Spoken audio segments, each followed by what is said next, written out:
예를 들자면 요한복음 제 앞부분으로 가셔서 보면요. 여기 앞에 자리에 있습니다. 요한복음 맨 앞부분에 보면 태초에 말씀이 계십니다. 그렇게 얘기하고 있어요. 태초부터 계셨던 말씀에 대해서 얘기했는데 이 말씀이 누구신지는 14절에서 아주 분명히 얘기를 하죠. 말씀이 육신이 되어 우리 가운데 거하시네. 우리가 그의 영광을 보니 아버지의 독생자의 영광이요 은혜와 진리가 충만하더라. 예수 그리스도를 좀이라도 믿는 사람이라면 이분이 예수 그리스도이시구나 하는 사람이 되겠습니다. 그분이 이 세상에 오셔서 단스님의 사역을 하셨죠. 그러나 그분은 태초부터 계셨는데 하늘에서 계신 것일 뿐만 아니라 뭐라고 얘기하시냐면 그 태초부터 그분이 하시는 활동을 얘기하면서 2장 3절에 만물이 그로 말미암아 지은 바 되었으니 하나도 지어진 것이 그가 없이는 된 것이 없다. 그렇게 얘기합니다. 그래서 이 태초부터 계시던 말씀이 이 세상을 창조하시는데 활동을 하고 계셨다. 이것을 얘기합니다. 그렇죠? 심지어 10절에서는 그가 세상에 계셨으며 세상은 그로 말미암아 지은 바 되었으나 세상은 그를 알지 못하였었다. 그러니까 이 세상에서 예수 그리스도께서 이제 성육신하여 오시기 전 자기 땅에 오면 이게 성육신하여 오신 것을 얘기하는 거죠. 그 전에도 로고스로서의 활동이 이 세상에서 있었다는 것을 분명히 얘기했죠. 그러니까 로고스로서의 활동이 있다가 성육신 때 임하여 오신 이 일을 성자의 구속사적인 임재라고 말할 수 있습니다. 그죠? 그 전에도 활동을 했습니다. 그분의 활동이 없이는 아무도 하나님을 제대로 알 수 없는 것이죠. 그분을 이름하여 우리가 하나님의 말씀, 로고스라고 했던 것입니다. 그런데 구속사적인 임재를 통하여서 성자의 아주 독특한 사역이 시작되어지는 것이죠. 이것을 우리는 구속사적 임재라고 합니다. 역시 마찬가지로 성령님께서도 이 세상 역사 가운데 관여하고 계셨습니다. 우리 창세기 1장에서 하나님의 신이 수면에 운행하시니라 하는 말씀을 이렇게 했고요. 또한 특별히 이스라엘 백성들의 역사 가운데 성령님께서 그들하고 함께 계셨음을 곳곳에서 얘기해주는 부분들을 볼 수 있습니다. 예를 들자면 제가 대표적인 구절을 하나 읽는데요. 이사야서 63장 11절에 보면 백성이 예전 모세의 날을 추억하여 가로되 백성과 양무리 목자를 바다에서 올라오게 하신 자가 이제 어디 계시며 그들 중에 성신을 두신 자가 이제 어디 계시냐.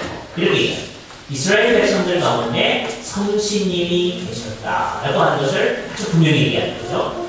우리말 성경 번역이 이상해서 구약 성경은 아직 성신이라는 번역을 많이 보유하고 있습니다.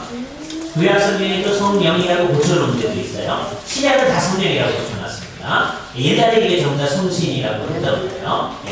그래서 어느 쪽으로 취하든지 상관은 없지만 국문학자들한테 물어보면 성신이라는 표현이 하나님의 위격, 성신의 위격성을, 인격성을 더 잘 표현해준다라고 하기 때문에 우리가 그것을 존중해서 표현할 수 있겠죠. 그러나 이 세상의 모든 사람들이 다 성령님 이렇게 하고 있으니까 성령님이라는 용어를 사용하되 그 인격성을 분명히 하는 마음을 가지고 쓰는 것은 아주 좋습니다. 하여튼 언젠가 이게 통일을 이루어야 될 텐데 구약에는 주로는 성신 그리고 가끔가다 성령, 그리고 영, 그래놓고 신약에는 다 성령, 그럼 이제 사람들이 헷갈릴 수가 있으니까요. 근데 하여튼 이스라엘 백성들 가운데 성령님이 계셨다라고 하는 것을 아주 분명히 해줍니다. 그렇기 때문에 오늘 우리가 기념하려고 하는 성신님의 이 세상에 임하여 오신 아까 읽었던 사도행전 2장 본문이 얘기해 주는 바는 아까 예수 그리스도께서 메시아로서 이 세상에 오신 일 구속사적인 임재라고 얘기할 수 있죠. 그때를 예수님의 성자의 구속사적인 임재라고 하면 그 전에도 활동하셨지만 로고스로서 활동하셨지만 구속사적으로 임하여 오신 것처럼 성령님께서도 이 세상 역사 가운데서 계속 역사를 해오셨고 특별히 구약의 하나님의 백성들인 이스라엘 백성들에게 특별하신 역사 역사를 해오신 거죠. 그래서 과거에 우리 개혁 신학자들은 아주 분명하게 성령님의 역사하심은 구약이나 신약이나 본질적으로 동일하다라고 하는 것을 아주 명확하게 늘 얘기를 해왔었습니다. 신적 가운데서도 그런 거죠. 성령님의 역사가 구약이나 신약이나 다 동일하기 때문에 성령님의 하신 역사 가운데 가장 중요한 사역인 우리의 구원을 우리에게 적용해 주시는 사역을 할 때 웨스트민스터 신앙고백서에서도 칭의에 관련한 것, 또 우리를 하나님의 자녀로 만드시고 하는 것들, 이것이 구약에서도 동일하게 적용되어졌다라고 하는 것을 웨스트민스터 신앙고백서에서 아주 분명하게 우리에게 선언을 해주고 있습니다. 예수 그리스도께서 이 세상에 오신 다음에만 칭의가 우리에게 나타나는 게 아니고 구약의 백성들도 그들 시대에 주어진 하나님의 계시를 잘 믿었을 때 주께서 칭의하신다, 의롭다고 하신다라는 것을 분명히 얘기해 주시죠. 그들도 하나님의 자녀가 됩니다. 하나님의 자녀가 되는 것을 아주 명확하게 알게 되는 신약의 성도들이죠. 믿는 자, 또 하나님의 영접하는 자, 또 그의 아들의 이름을 믿는 자에게는 하나님의 자녀가 되는 권세를 주셨으니, 그렇게 얘기한 걸 너무 강조해서 구약시대의 사람들은 아직 예수님이 오시기 전이니까 하나님의 자녀가 아니었습니다 라고 한다면 아주 이상한 결과를 나타내는 것입니다. 그러니까 본질적으로 성령님의 사역은 본질적으로 동일하시고, 그래서 제일 많이 오해하는 게 성령님의 내주하심을 오해를 하는 거죠. 시편 51편에 있는 말씀을 사람들이 오해하는 데서 따라 나타나는 겁니다. 하나님의 백성들에게 있어서 도무지 정말 제일 무서워해야 할 일, 그리고 실질적으로 내가 참 하나님의 백성이면 그런 일이 발생하지 않는데, 경고처럼 스스로 생각하는 거죠. 하나님의 백성이라면 무슨 그렇게 생각하는데, 하나님의 신이 내게서 떠나가게 하시는 주시길 바랍니다. 시편 51편에서 다윗이 주 앞에 간구하는 기도가 있습니다. 그 기도는 구약에 있는 사람이기 때문에 한 기도가 아닙니다. 신약에 있는 사람들이라도 우리가 정말 그것을 아주 심각하게 생각해야 돼요. 근데 그걸 이제 오해를 해가지고 그 구절 때문에 구약에서는 성령님이 임하셨다가 또 떠나실 수도 있고, 신약에서는 요한복음에 약속해 주신 대로 내주하신다라고 생각을 하면 우리가 성령님의 사역의 본질적인 것을 훼손하는 것이 될 수 있습니다. 그래서 본질적으로 신약과 구약에 있어서 성령님의 사역은 본질적으로 동일합니다. 어떤 사람을 참으로 하나님을 믿게끔 만드는 일을 하시는 것이죠. 지금 우리의 삶 가운데서도 성령님께서 하시는 일이 바로 그런 일이죠. 우리를 주를 계속 믿어 나가게끔 하시고, 각 교회로 하여금 교회답게 주를 섬겨 나아가도록 하시는 일이 성령님께서 하시는 일입니다.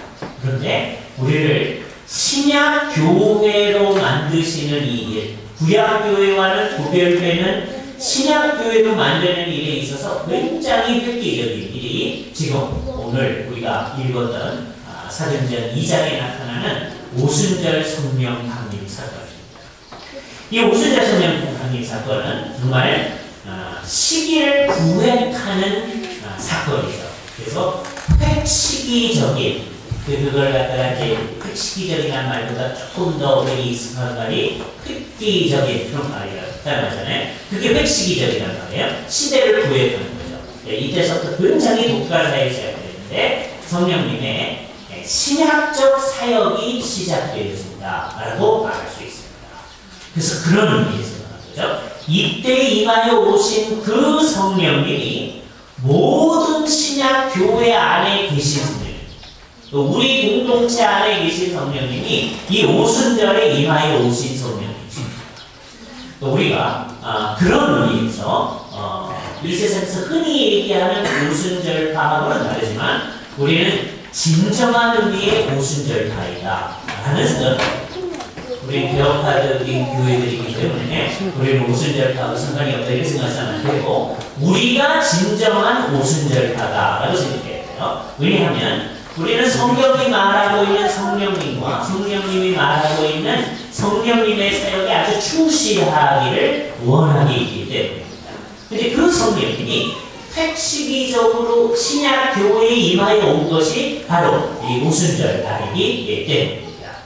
그래서 이게 처음 있는 일이기 때문에 아주 역사적으로 아주 단호해졌죠. 예수 그리스도께서 이 세상에 오시는 것이 역사적으로 단호해지는 거와 똑같이 역사적으로 단호해졌죠. 그러나 예수님이 한번 오셔서 그 구속 사역을 이룬 결과가 오고 오는 세대에 주를 믿는 모든 사람에게 미치는 것처럼 오순절에 임하여 오신 그 성령님이 오고 오는 모든 세대의 교회의 공동체 안에 계시는 겁니다. 그러니까 우리 안에 계시는, 우리 공동체 안에 계시는 성령님이 오순절 성령님하고는 다른 분인 것처럼 생각해서는 안 돼요. 그래서 이 본문을 읽을 때 한편으로는 우리와의 연속성을 생각하면서 이 본문을 읽어야 돼요. 이 본문이 우리를 낳은 사건이다 생각하고요. 그러나 그렇기 때문에 비연속적인 측면이 있습니다. 어떤 점이 비연속적이냐라고 하면요.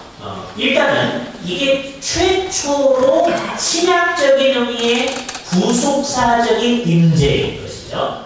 그래서 우리는 우리의 생애 가운데서 성령님이 이렇게 최초로 구속사적으로 임재하시리라 하실 필요가 없어요. 왜냐하면 이미 그분이 우리 가운데 와 계시기 때문에. 그죠?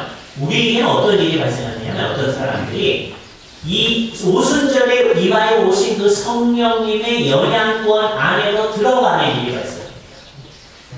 실질적으로요. 성령님에게로 우리가 들어가는 일이 발생합니다. 어떤 사람이 예수를 믿게 될 때 정확히 말하면 그 믿게 되기 얼마 전에 그게 언제인지는 아무도 모릅니다. 얼마 전에 우리가 성령님 안으로 들어오는 거죠. 그러면 동시에 어떤 일이 발생하냐면 성령님이 내 안에, 내가 성령님 안에 있는 일이 발생하게 돼요. 그래서 이 일을 아주 분명히 드러내주는 사건이 오순절에 임하여 온 거예요. 그렇기 때문에 그때 역사하시는 성령님이 지금 우리 안에서 역사하신다고 하는 공통적인 일이지만 최초로 임할 때는 독특한 성격을 지녔다라고 하는 걸 알 수 있어요. 몇 가지 성격을 볼 텐데 어떤 것이 나타나느냐. 맨 처음에는 예수님께서 약속하신 대로 예루살렘을 떠나지 말고 기다리고 있었습니다. 근데 가만히 있을 수가 없잖아요. 그랬더니 이 사람들이 전혀 기도에 힘쓰리라 기도를 열심히 하며 있었습니다. 그러니까 주님은 기도하라고 안 했는데 기도했을 때 잘못한 게 아니고 주님의 뜻을 잘 생각하면서 기도하며 있었던 이 공동체에 성령님이 임하여 오는데 2절에 보니까 호련히 하늘로부터 급하고 강한 바람 같은 소리가 있어 저희 앉은 온 집에 가득하며 불의 혀같이 갈라지는 것이 저희에게 보여 각 사람에게 임하여 있더니 이게 이 시기에 나타난 독특성. 우리한테 이런 일이 있어야 되는데 그걸 기대하면 안 됩니다. 내가 예수를 진짜로 믿는 이 사람이라면 나한테는 이미 성령님이 임하여 왔고 내가 성령님 안으로 들어가다 그 생각을 해요. 근데 이 사람들에게는 이것을 분명히 보여줄 필요가 있어요. 그래서 이런 현상이 일어납니다. 그래서 소리가 들리고요. 강한 바람 같은 소리가 들리고 그런 다음에는 불의 혀와 같은 것이 각 사람에게 임하여 온 것이 보여졌습니다. 불의 혀라고 하는 게 좀 독특한 표현이죠. 우리나라 사람들이 그냥 그렇게 쓰던 거죠. 우리가 캠파이어를 한다고 그러면 불길이 이렇게 그냥 또 하나하나 나오는 불길을 불의 혀 이렇게 쓰잖아요. 근데 그와 같은 것들이 각 사람에게 있습니다. 캠파이어는 밑에서 불을 피워서 이렇게 가는 거라면 이거는 위에서 불이 내려와서 각 사람에게 보여주는 겁니다. 근데 오해하지 말아야 되는 것은 진짜 불이 왔다 이렇게 생각하면 되는 거예요. 자꾸 그걸 생각하기 때문에 성령님이 내 안에 임하는 것이 불은 뜨거우니까 내 안에 무슨 뜨거운 것이 있어야만 성령님이 있겠다 이렇게 오해하는 일이 발생할 수가 있습니다. 중요한 것은 그 성령님과의 나와의 관계였어요. 이 사람들에게 이것이 분명히 나타나고 그 다음에 그런 표현이 어떻게 나타나냐면 이 사도행전 2장의 표현으로는 두 가지 표현으로 나타나는데 하나는 저들이 성령의 말하게 하심을 따라 다른 방언으로 말하기를 시작했다. 다른 방언으로 말하는 게 뭘까? 여기에 이것을 옆에서 다른 사람들이 말하는 것을 듣는 사람들이 하는 말이 있습니다. 뭐라고 그러냐면 8절에 보면 그 사람들이 얘기하는 거예요. 우리 각 사람의 난곳 방언으로 듣게 되는 것은 언제이며. 그래서 아까 4절에서는 다른 방언으로 말한다고 했고요. 다른 나라 언어로 얘기하는 겁니다. 그리고 듣는 사람들도 자기 나라 언어로 알아들었어요. 놀라운 얘기죠. 그런데 그 말하는 사람들이 어떤 사람이냐? 이 사람들이 뭐라고 얘기를 7절에 다 놀라 기여겨 이르되 보라 이 말하는 사람이 다 갈릴리 사람이 아니냐. 그러면 이 사람들이 혹시 히라보를 얘기한다고 해도 갈릴리 사람들이 히라보를 잘했다고 하는 증거들이 많이 있습니다. 그럼 히라보를 얘기한다고 해도 아주 심한 갈릴리 악센트가 묻어있는 히라보를 얘기해야 될 텐데 그렇게 얘기하는 게 아니고 이 사람들이 히라보를 얘기하니까 갈릴리 악센트가 나타나는 히라보를 듣는구나 이렇게 얘기하지 아니하고 자기네 나라 말로 듣는다는 겁니다. 그래서 자기네가 어디서 왔는지를 언급해요. 구절적 부분은 바데인, 네데인, 엘람인, 메소포타미아, 유대, 바바도니아, 본도, 아시아, 부르기아, 바빌리아, 애국가 및 구레네에 가까운 리비아 사람, 또 로마로부터 온 남들네. 그런데 이 사람들이 어떤 사람이냐? 다 유대인이든지 유대교에 들어온 사람들입니다. 이 사람은 유대인이죠. 사는 지역은 다른 곳에 있습니다. 그죠? 예.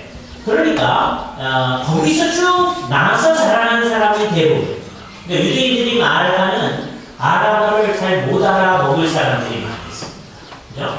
그런데 여기 오순절 선생님 강림할 다음에 자기네 말로 듣는 거예요. 뭘 듣느냐? 11절에 우리가 다 각 방언으로 하나님의 큰 일을 말함을 듣는도다.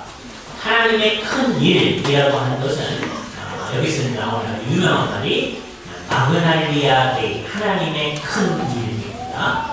헤르만 바빙크라고 하는 파란의 아주 유명한 신학자가 성도들을 위해서 책을 하나 썼어요. 그 책의 제목이 하나님의 큰 일입니다. 그래서 이제 우리들이 이 교회에 속해 있는 성도들은 다 그 책을 읽어야 해요. 왜냐하면 이게 성도들을 위해서 써주는 거거든요. 신학생들이 읽는 책들이 아닙니다. 안타까운 것은 신학생들도 그 책을 안 본 사람들이 많은 것을 가끔가다 경험을 합니다. 근데 사실 그거는 성도들을 위해서 써주는 책이거든요. 근데 그 제목을 여기서 따왔어요. 하나님의 큰 일, 마그날리아 데이. 그게 아마 주께서 우리를 위해서 얼마나 놀라운 구원을 이루어 주셨는가에 관한 것일 수도 있고요. 어떤 사람들은 그 당시에 하나님의 큰 일을 말한다, 찬송한다고 했을 때는 시편에 나타나는 저 뒤에 있는 찬송, 할렐 찬송을 얘기하는 것 같다. 그렇게 생각하기도 합니다. 둘 중에 하나, 어떤 것이 더 좋아요. 그러나 각각 알아듣기를 우리나라 말로 알아듣는다. 그렇죠? 만약에 우리가 서로 다른 교회에서 온 성도들이 아니고 여기에 예수를 믿는 사람들이 여기 있는 사람들이 다 러시아, 일본, 파란, 중국, 영국, 독일, 프랑스 이런 데서 이제 온 사람이라고 해보세요.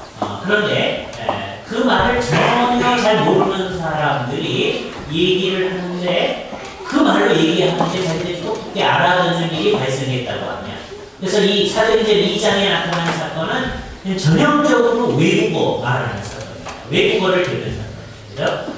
우리가 일반적으로 말하는 교회 안에서 말하는 방언하고는 전혀 성격이 다릅니다. 고린도서에서 나타나는 방언이 뭐냐 하는 것은 논란의 여지가 있을 수 있습니다. 그러나 적어도 사도행전에서 나타나는 이 방언은 정말 외국어입니다. 무대를 살펴보면 다 그랬을 거예요. 근데 흥미로운 것은 이 사람들이 그 나라 말을 배워서 한 말이 아닙니다. 만일에 배워서 한 말이 하면 그 말을 할 때 아까 제가 얘기했듯이 강한 갈릴리 악센트가 나타나는 말로 얘기했겠죠.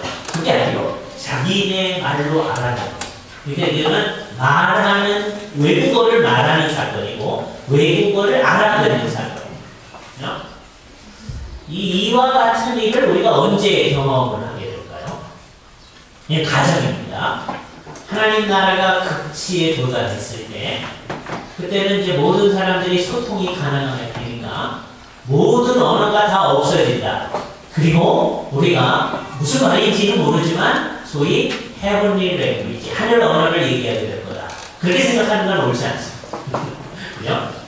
되게 이제 신앙이 많은 좋은 사람들이 그런 식으로 생각하기를 좋아했었어요. 그러면서 이제 그 하늘 언어가 이제 아주 신앙이 열심인 분들이 예를 들어서 어떤 그룹이 중심을 차지하느냐에 따라서 옛날에 이제 파란 사람들이 이제 그런 생각을 많이 했거든요. 그래서 파란어가 해보기를 했습니다. 이 세상에 파란어 쓰는 사람은 안 돼요. 그런데도 그렇게 주장한 적이 있었습니다. 한국 사람들이 유달리 또 열심히 있으니까 한국어가 그런 언어다 이렇게 얘기할 사람이 또 나오려는 겁니다. 그럴 것 같지 않습니다. 이게 참 이상한 일인데요. 각 언어가 만들어진 것이 인간의 죄악 때문에 나타나는 현상이죠. 바벨탑에서 하나님께서 모든 언어를 혼잡하게 하셨죠. 그래서 여기서 일어난 일은 우리가 늘 강조하는 대로 바벨의 역전 현상이죠. 이제는 자기들의 언어가 다름에도 불구하고 다 알아듣는 거예요. 그 일의 구체적인 실현은 언제 일어납니까? 우리 주 예수 그리스도께서 다시 오게 되는 그때는요. 그래서 우리 가운데 중국어를 하나도 모르는 사람이 어떤 사람이 중국어로 찬양하는 걸 했을 때 알아. 그때는 중국어 다 없어진다. 한국말도 다 없어진다. 그렇게 말하면 그건 너무 이상한 추론입니다. 각각이 자기들의 언어를 가지고 주님을 찬양하는 거죠. 그때 우리가 알아들고, 그죠? 그리고 좀 더 과한 추론이긴 하지만 이 사도들이 그들의 방언으로 말했다고 하는 것으로 봐서 우리도 그들의 방언으로 말을 할 수 있을 것입니다.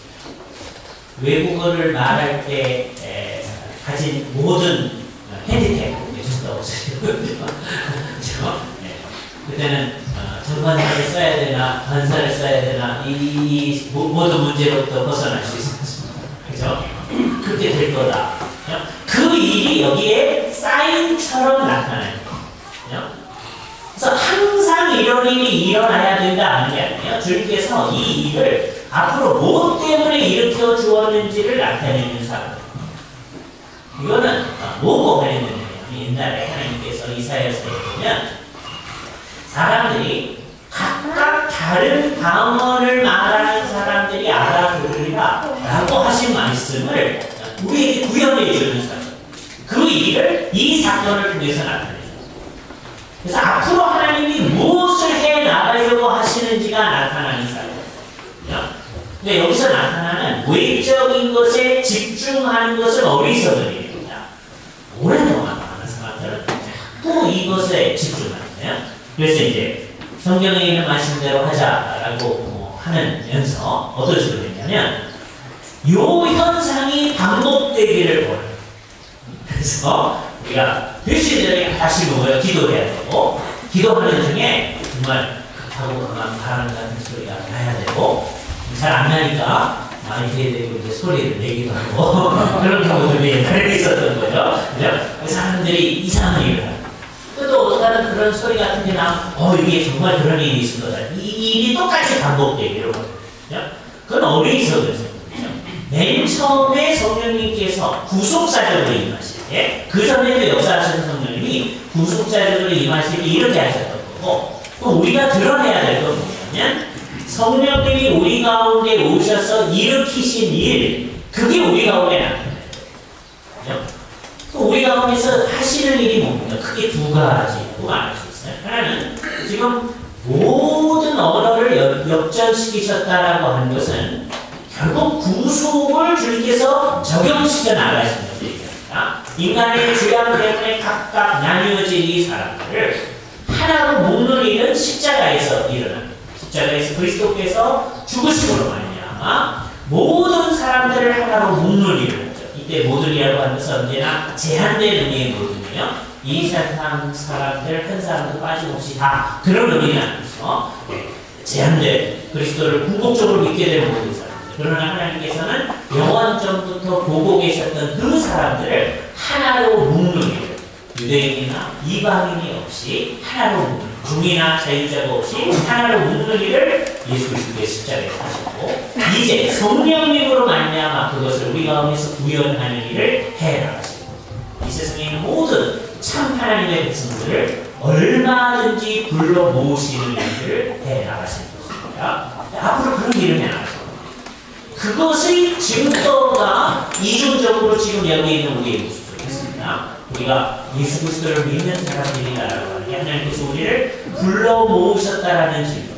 여기에 사실 이 모든 일을 계획하신 성부 하나님의 뜻이 실현되어진 것입니다. 이것을 이루기 위하여서 십자가에 돌아가신 예수 그리스도의 구속이 우리에게 있는 것입니다. 예수께서 이루신 그 사역을 우리에게 적용시켜 주시는 성령님의 역사가 우리에게 작용하고 있다는 표가 되죠.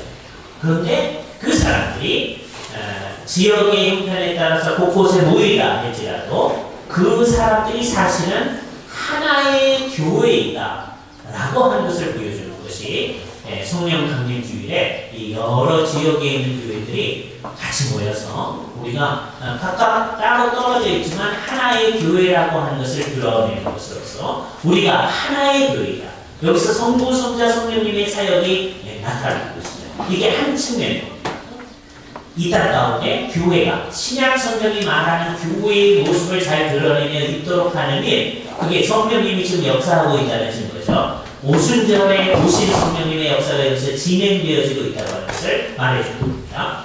두 번째 증거는 그 일부이긴 한데요. 우리 개개인들이 교회 공동체의 구성원들로서 교회의 지체로서 이 세상에 살면서 매일매일의 삶의 영역 가운데서 그 통치하시는 성령님의 통치에 기꺼이 복종하면서 날마다 살아나간다 라고 하는 것이 거기에 성령님이 오늘날도 역사하고 있다는 증거가 있는 것입니다.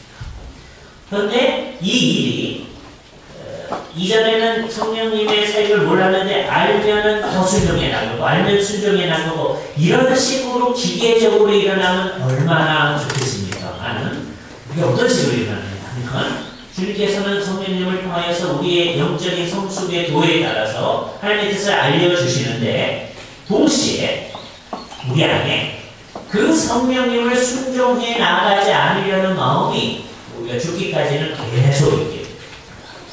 그래서 이건 사도행전의 역사 속에서도 잘 나타나는데 주의 교회가 주님의 뜻에 온전히 순종하지 아니하는 모습들이 어떤 때는 깨닫지 못해서 순종하지 않고 어떤 때는 고의적으로 순종하지 않고 하는 일들이 계속해서 일어나는 거죠. 그래서 우리에게 있어서는 현실적으로는 오순절에 임하여 오신 성령님을 이 세상에 드러내는 증거가 뭐냐?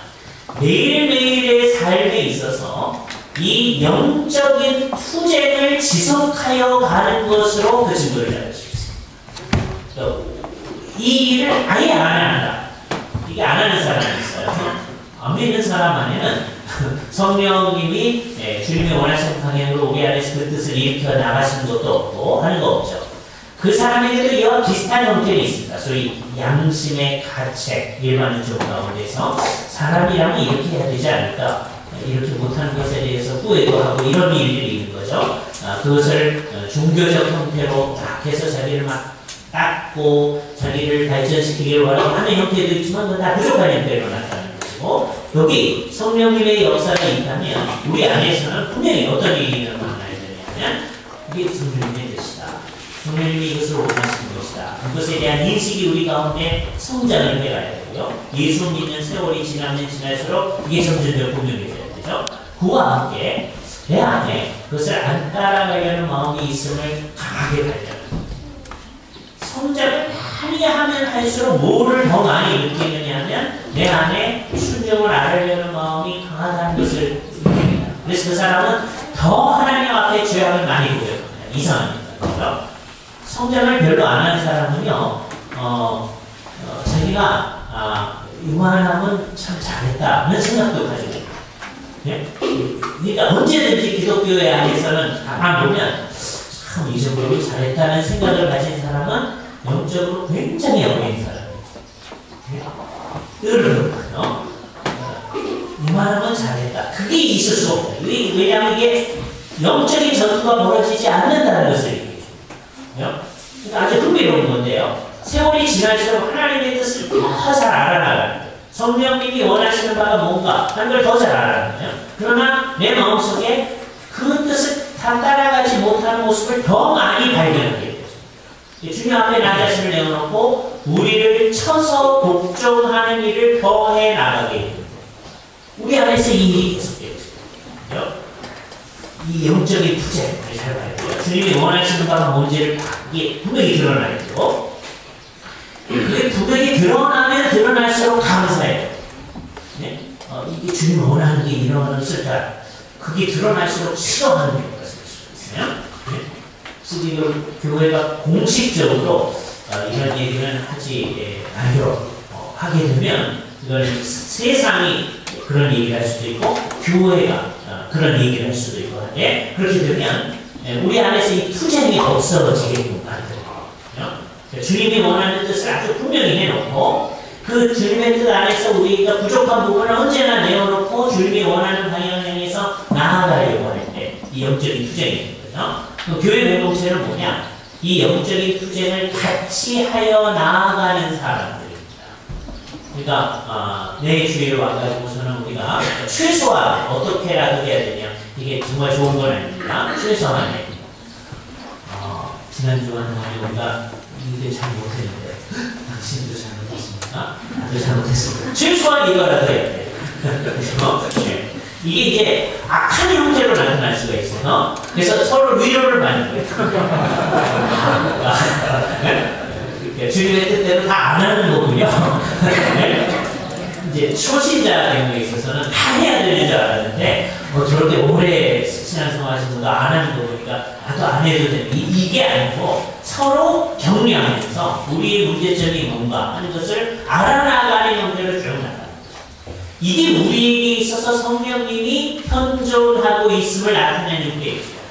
그리고 이거는 모든 시대의 교회에 있어져야 해요.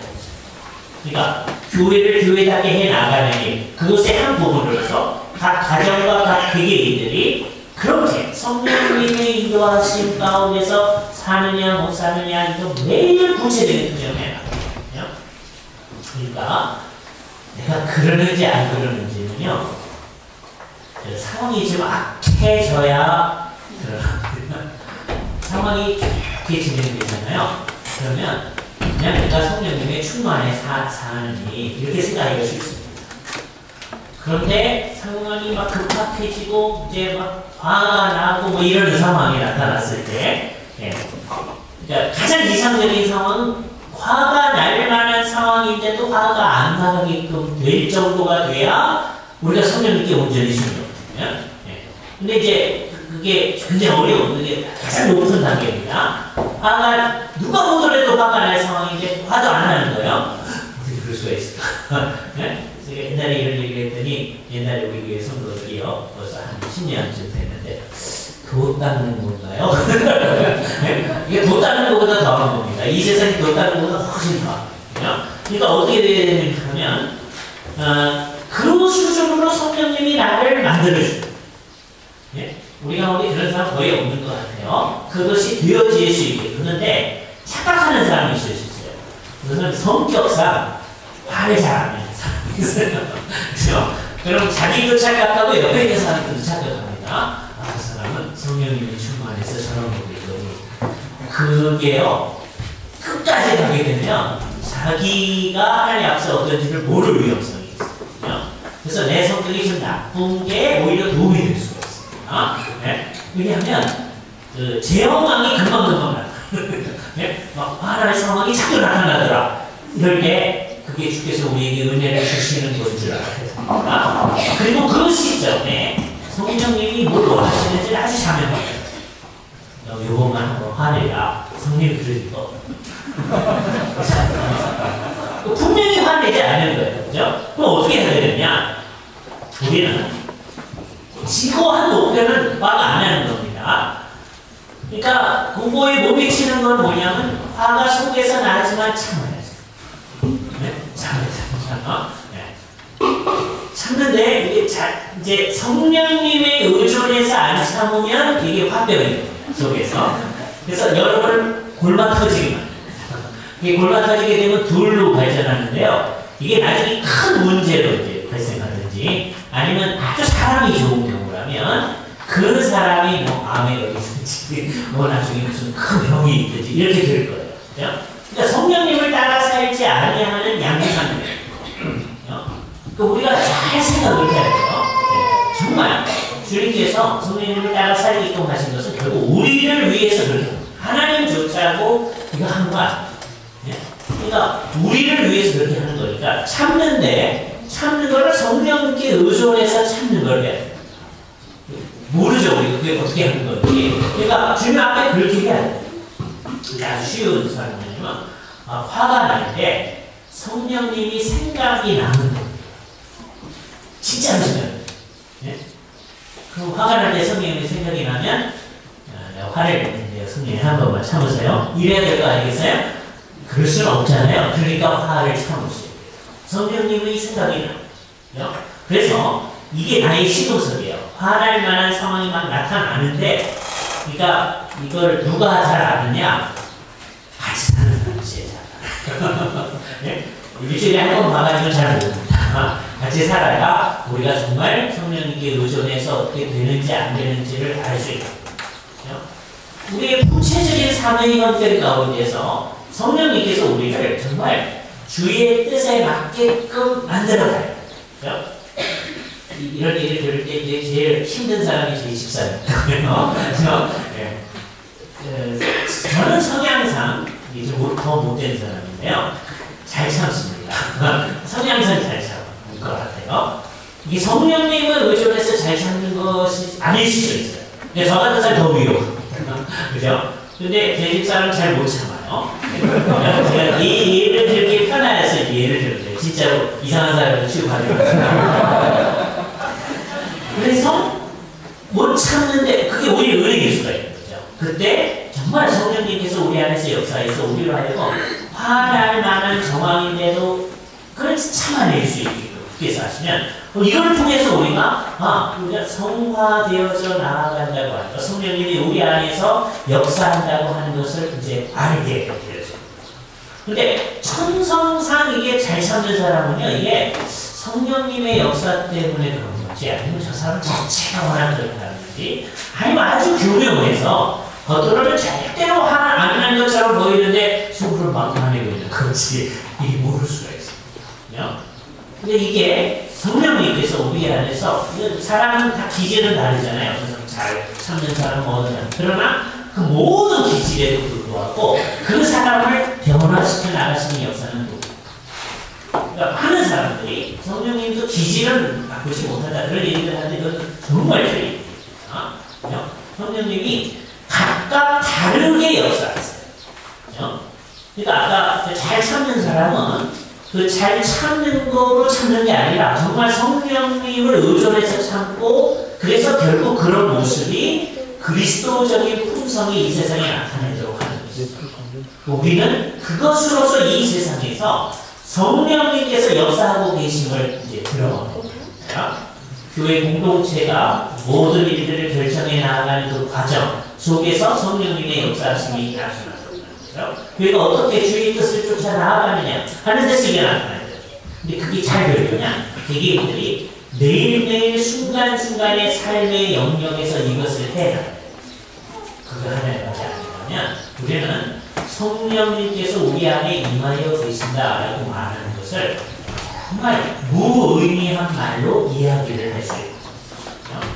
그러니까 지금 우리나라에서 여기서 읽었던 이 말씀들이 우리 가운데서 문자적으로 이렇게 구현되기를 생각하는 게 어리석다고 하는 게 드러나는 게 어떤 거냐면 그걸 매우 강조하는 어떤 그룹이 있었는데 그 그룹의 사람들이 뭐 사람에 따라 다르지만 제가 지금 묘사한 것 같은 성령님이 그 안에 역사하셔서 나타나는 그 변화가 잘 안 나타나는 것을 자주 보게 되거든요. 그러니까 이게 정말 이 현상이 나타나기를 바라는 그 그룹이 정말 성령님께 순종을 하는 건가 하는 것이 의심스러워지는 거죠. 이 얘기를 강하게 하려면 그리고 목사님들이 이 얘기를 강하게 할 수 있게 만들어 주시려면 우리 같은 사람이시죠. 네? 정말 우리의 매일매일의 삶 가운데서 성령님을 쫓아나가는 모습을 나타내야 합니다. 이거를 다음과 같은 말씀으로 정리를 하도록 하겠어요. 성령님이 우리에게 임하여 왔다 하는 것을 이제 구약시대에 우선 이제 신약적인 역사, 앞으로 구속사적인 역사가 임하리라고 하는 것을 지금 17절서부터 인용되어 있는 요엘서 말씀으로 얘기를 하는 거예요. 하나님이 가라사대 말세에 요엘서에 가면 그 후에 이렇게 되어 있어요. 그런데 베드로가 아주 의도적으로 말세라고 바꾸어주고 있는 거예요. 이 말은 뭐냐 하면 이게 지금 실현되어졌다는 거거든요. 구약시대에 장차 이런 일이 있으리라 그랬었었는데 핵심은 뭐냐? 성령님을 모든 육체에 부어준다. 이것을 실현해 준다고 약속이 있었었는데 이 일이 우리 가운데서 이미 이루어졌다라고 하는 거예요. 33절 말씀을 보시기 바랍니다. 하나님이 오른손으로 예수를 높이시매 그가 약속하신 성령을 아버지께 받아서 너희에게 보고 들을 이것을 부어주셨느니라. 요엘서의 약속이 성령님을 부어주신다고 했죠. 모든 육체에 부어주신다고 했잖아요. 그것이 지금 여기서 일어나는 거다라고 하는 거예요. 그러면 이제 구약시대에는 이걸 어떤 식으로 표현했느냐면 구약시대에 성령님이 왔다고 하는 표현을 어떤 식으로 한 거냐면 예언을 하는 거예요. 너희 자녀들은 예언할 것이요 젊은이들은 환상을 보고 늙은이들은 꿈을 꾸고 너희의 남종과 여종들이 예언한다. 그래서 위와 아래의 예언이라는 말로 딱 되어 있고 그 예언을 하는 선지자들이 계시를 받는 방식을 환상을 보고 꿈을 꾸는 방식을 얘기하고요. 이걸 문자적으로 우리도 꿈 꾸고 환상 보고 뭐 해야 된다 이렇게 생각하면 그 하나님이 이 말씀을 주신 의도를 생각하지 않는 겁니다. 이게 구약시대에 하나님께서 성령님을 보내셔서 예언을 주시던 방식이죠. 그런데 이제 구약에는 몇몇 사람만이 그런 계시를 받는 선지자였어요. 근데 신약시대에는 어떻게 되느냐? 우리 모든 주를 믿는 백성들, 이것을 모든 육체라고 얘기합니다. 한 사람도 빠짐없이 이 세상의 모든 사람, 그런 얘기가 아니에요. 주를 믿는 모든 백성들이 다 이제는 성령님이 그 안에 임하여 우리가 선지자가 되어졌다. 만인 선지자주의를 얘기합니다. 모든 성도들이 다 선지자죠. 그렇기 때문에 우리는 신학교를 선지 등산 또는 선지 학교 이렇게 쓰면 안 됩니다. 오해가 생길 수 있거든요. 여기 나오면 선지자가 되나? 이렇게 오해할 수 있어요. 그 말씀 안 돼요. 네. 이성호 교수님이 무신에서 이 용어를 어떻게 없애버릴 수 있을지 큰 과제입니다. 왜냐하면 모든 신학교가 그 말을 쓰는데 무신의 교수 특별히 많이 쓰거든요. 아예 기관지 이름도 선지동상 이렇게 나옵니다. 어른들이 다 썼던 말이어서 어떻게 없애는 문제가 어려워요. 그러나 결국 뭐 오해하지 않아요. 비유적으로 쓰는 말이죠. 오늘날 쓴다면 비유적으로만 쓸 수 있는데 비유적으로 한참 쓰다가 또 오해가 생깁니다. 근데 이것을 강조하면 어떻게 되느냐? 여기 모든 성도들이 내가 이제 신약 시대의 선지자다. 그런 의식을 가져야 돼요. 우리 모든 성도들은 다 선지자다. 우리는 모두 왕이다. 왕 같은 제사장이다. 그 의식을 딱 가지고 살아요. 그러려면 성령님이 우리에게 임하여 오셔야 돼요. 근데 웃기게 너희가 꿈을 꾸고 환상을 보고 한다는 것이 실제로 그걸 본다는 것이 아니고 이제 우리가 하나님의 말씀을 다 받는 거다. 그죠? 받는 이유는 뭡니까? 하나님의 말씀을 온 세상 앞에 드러내기 위해서 모든 성도들이 하나님의 말씀을 다 받는 거예요. 그죠? 주일날 목사님들을 통해서 하나님의 말씀을 받기도 하고 개인들이 성경을 공부하면서 하나님의 뜻을 파악하기도 하고 하죠. 그것을 우리는 이 세상에 있는 모든 사람들에게 아주 지혜롭게 때를 잘 찾아서 전달하는 역할을 해요. 그러니까 모든 성도들이 그 역할을 합니다.